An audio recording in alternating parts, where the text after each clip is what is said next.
और चलिए अब आपको बुलंदशहर लेकर चलते हैं, जहां पर सीएम योगी आदित्यनाथ इस वक्त संबोधित कर रहे हैं। भारत का कोरोना प्रबंधन प्रधानमंत्री मोदी जी के नेतृत्व में देश और दुनिया ने सराहा है। पूरी दुनिया ने इस बात को स्वीकार किया है कि भारत की आबादी 135 करोड़ की विशाल आबादी के बावजूद जीवन और जीविका को बचाने का जो मंत्र प्रधानमंत्री मोदी जी ने देशवासियों को दिया था, आज दुनिया भी उसका लोहा मान रही है। भारत ने अब तक दुनिया में अपने देश के अंदर 160 करोड़ वैक्सीन की डोज अपने नागरिकों को उपलब्ध करवाई है। दुनिया के अंदर इतने विशाल पैमाने पर मुफ्त वैक्सीन, सबको वैक्सीन का यह अभियान कहीं नहीं चल पाया। अनुशासित तरीके से देश के नेतृत्व के प्रति पूरी निष्ठा और सम्मान का भाव व्यक्त करते हुए भारत के नागरिकों ने प्रधानमंत्री मोदी जी के नेतृत्व में जो निष्ठा व्यक्त की है, आज उसका परिणाम है कि सदी की सबसे बड़ी महामारी में जीवन और जीविका को बचाने का जो अभियान भारत के अंदर चल रहा है, उसमें हमें काफी बड़े पैमाने पर सफलता प्राप्त हो रही है। प्रधानमंत्री मोदी जी के नेतृत्व में, उनके मार्गदर्शन में देश की सबसे बड़ी आबादी के राज्य उत्तर प्रदेश ने कोविड प्रबंधन का अपना एक मॉडल खड़ा किया है।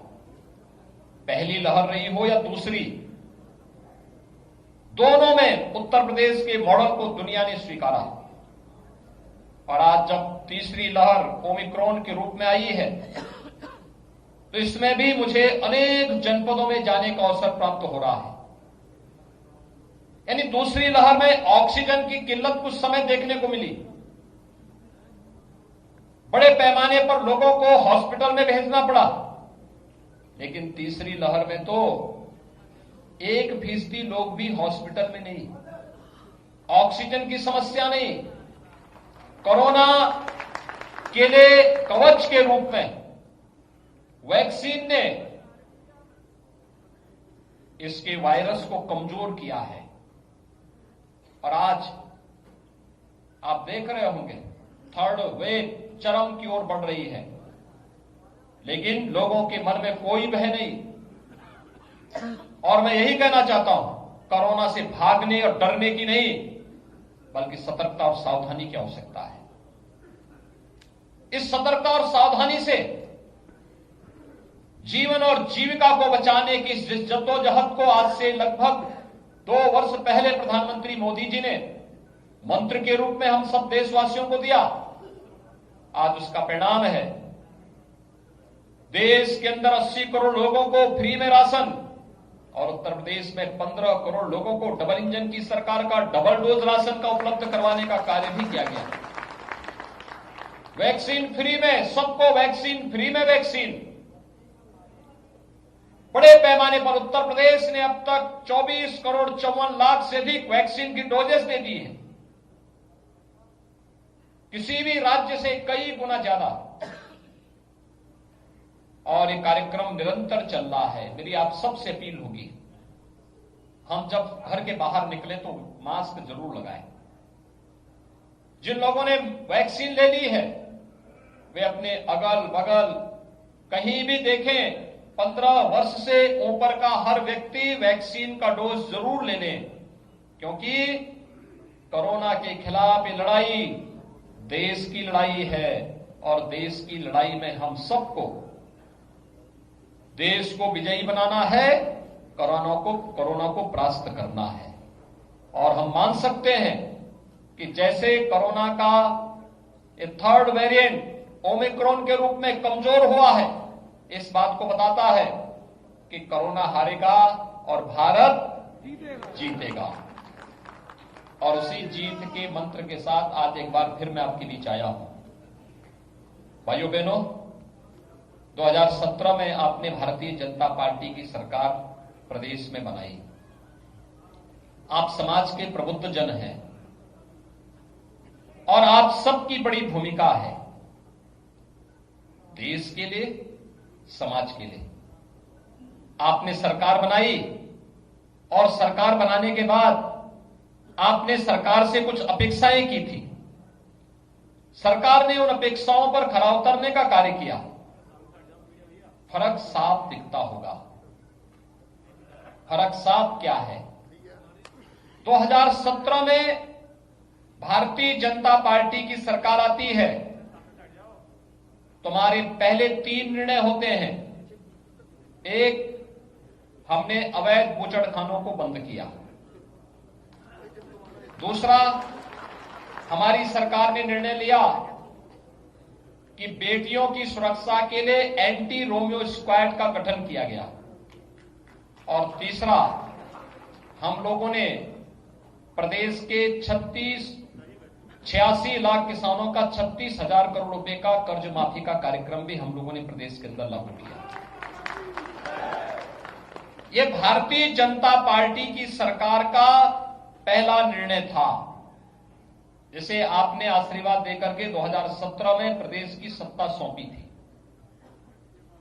आप इसके ठीक विपरीत 2012 में समाजवादी पार्टी की जब सरकार बनी थी, उस सरकार का पहला निर्णय क्या था? अयोध्या में श्री राम जन्मभूमि पर आतंकी हमला करने वाले आतंकवादियों के खिलाफ दायर मुकदमों को वापस लेना। भाइयों बहनों, जब आदत किसी की बुरी हो जाती है ना, वो सर्दी सुधरती नहीं है। समाजवादी पार्टी की वो आदत जो 12 में थी, वही 22 में भी है। 10 साल के बाद भी सुधरेगी नहीं। उन्होंने तो जैसे संकल्प ही ले लिया है कि हम कभी नहीं सुधरेंगे। और उनकी प्रत्याशियों की सूची आप देख सकते हैं।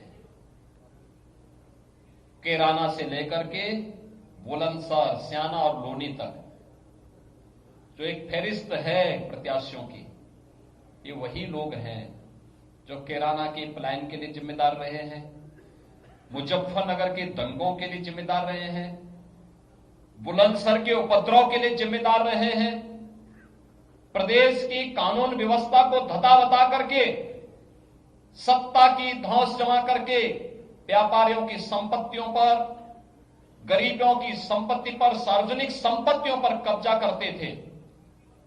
लेकिन 2017 के बाद आपने देखा होगा, जिस प्रदेश में 12 से 17 के बीच में हर तीसरे दिन एक दंगा होता था। क्या कोसी कला का दंगा, क्या मुजफ्फरनगर का दंगा, क्या बुलंदशहर का उपद्रव, क्या मेरठ के दंगे, सब जगह दंगे दंगे यही होते थे।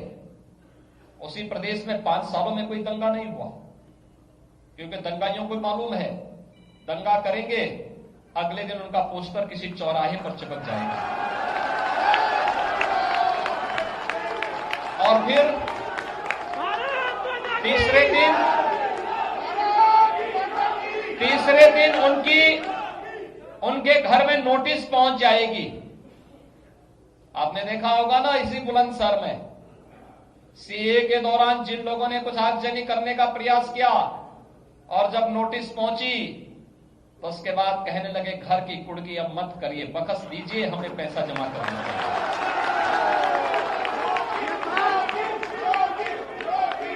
जो लोग कानून को धता बताते थे, कानून ने कैसे उन्हें अपने गिरफ्त में लिया, इसके लिए जज्बा होना चाहिए, और ये जज्बा केवल भारतीय जनता पार्टी में है।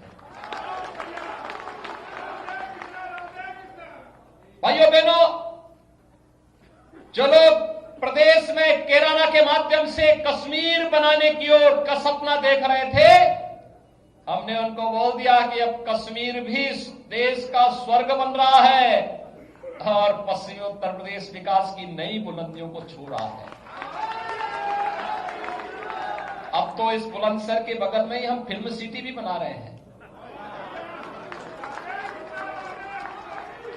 अब तो एशिया का सबसे बड़ा एयरपोर्ट भी इसी के बगल में बन रहा है, 1 घंटे की दूरी में।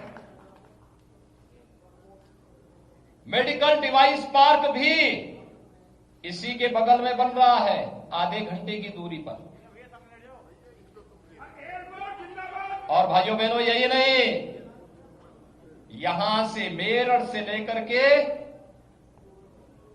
और प्रयागराज तक गंगा एक्सप्रेसवे का निर्माण भी हम लोग यहीं से कर रहे हैं। सुबह यहां से निकले, दोपहर में संगम में स्नान किया, शाम को वापस बुलंदशहर वापस आ गए।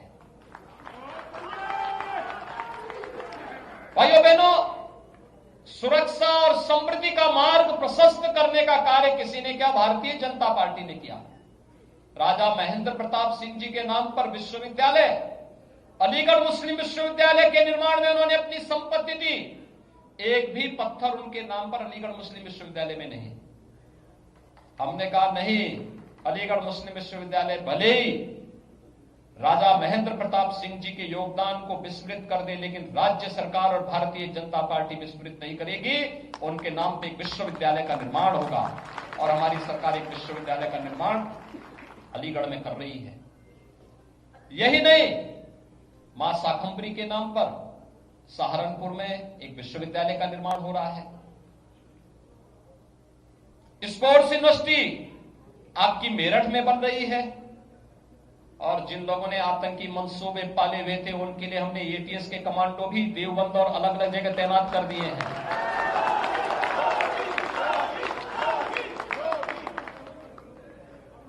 सुरक्षा और समृद्धि के साथ कोई समझौता नहीं। और गरीबों के कल्याण के लिए भाइयों बहनों, पहले मुख्यमंत्री बनते थे, मंत्री बनते थे, क्या करते थे? अपना बंगला बनाते थे। गरीबों का मकान नहीं बनता था। यानी उनके लिए अपनी समृद्धि सामाजिक न्याय था, अपने लिए, अपने बेटे के लिए, अपने परिवार के लिए।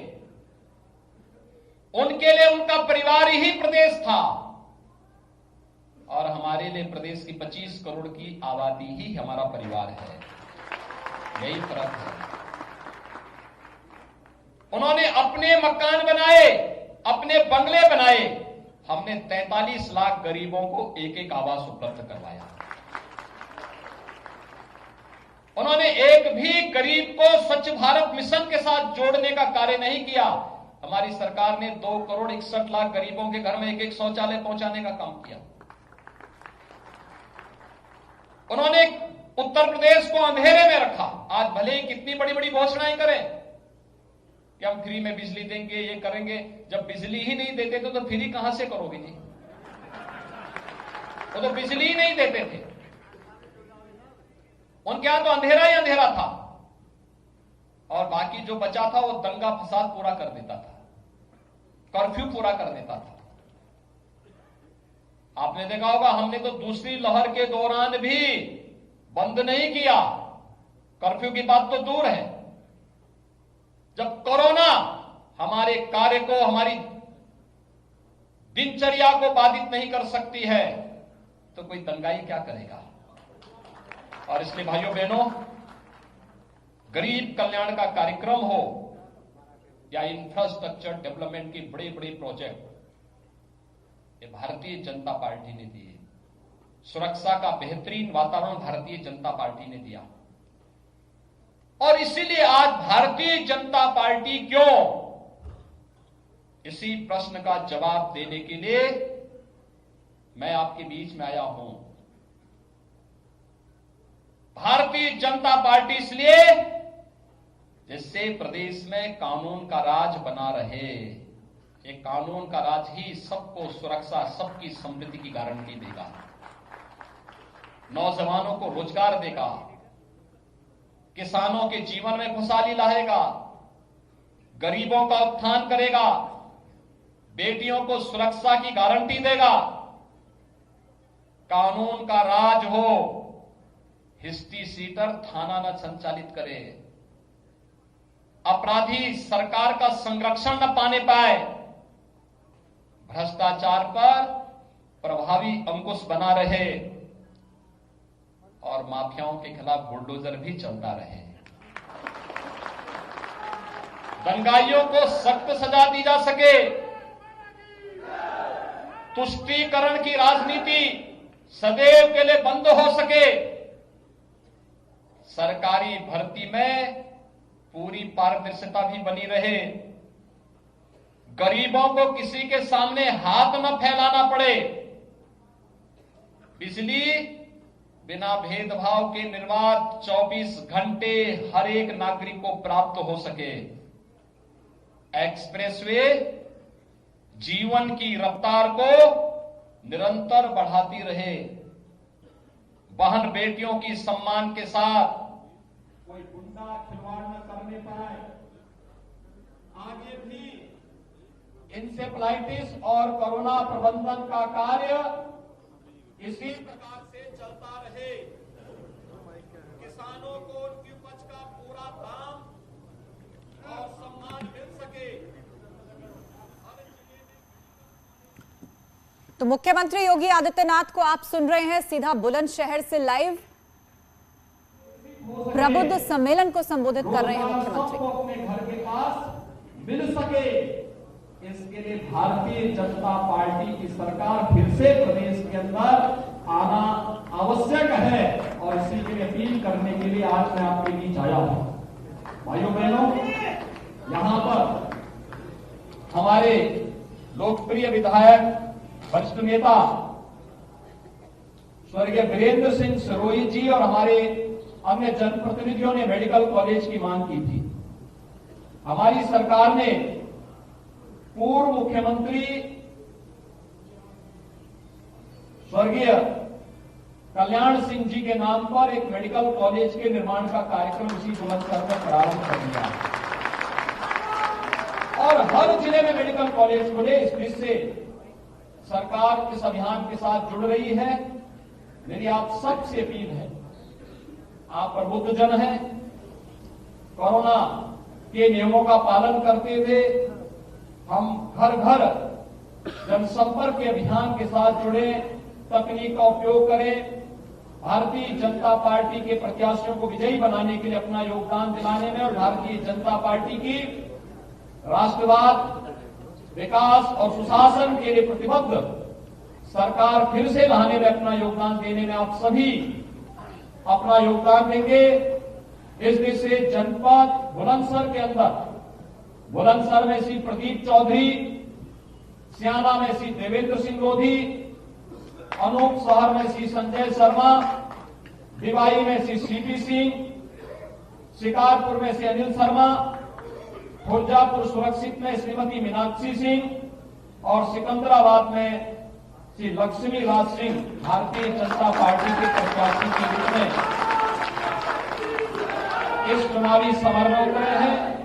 आप सबके आशीर्वाद की अपेक्षा करते हुए जन जन को भारतीय जनता पार्टी के राष्ट्रवाद और विकास के इस अभियान के साथ जुड़ने में आप सभी लोग अपना योगदान देंगे। इस विश्वास के साथ मैं एक बार फिर से आप सबके प्रति हृदय से अभिनंदन व्यक्त करता हूं। धन्यवाद। जय हिंद, भारत माता की जय। तो बुलंदशहर से लाइव सुन रहे थे आप मुख्यमंत्री योगी आदित्यनाथ को चुनाव प्रचार करने वो यहां पर पहुंचे, प्रबुद्ध सम्मेलन को उन्होंने संबोधित किया और पश्चिमी यूपी के लिए क्या काम सरकार ने किए हैं, मेरठ से प्रयागराज तक, गंगा एक्सप्रेसवे से लेकर जेवर एयरपोर्ट से लेकर और कौन से विकास की योजनाएं हैं उस सब का जिक्र करते हुए मुख्यमंत्री ने भाजपा के पक्ष में वोट डालने की अपील लोगों से की है। एक छोटे से ब्रेक का वक्त है, जल्द लौटेंगे, कहीं मत जाइएगा।